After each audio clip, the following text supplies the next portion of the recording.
ప్రేమ మంటలనే వెన్నెలగా మార్చును కదా.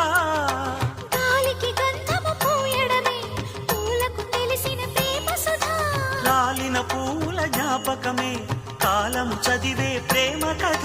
ప్రియమైన తనవారి సుఖ శాంతులే కోరి మురిసేటి గుణమే ప్రేమ. ప్రేమ ప్రేమ ప్రేమ ప్రేమ హృదయమనే కోవెల తలుపులు తెరిచే తాళం ప్రేమ.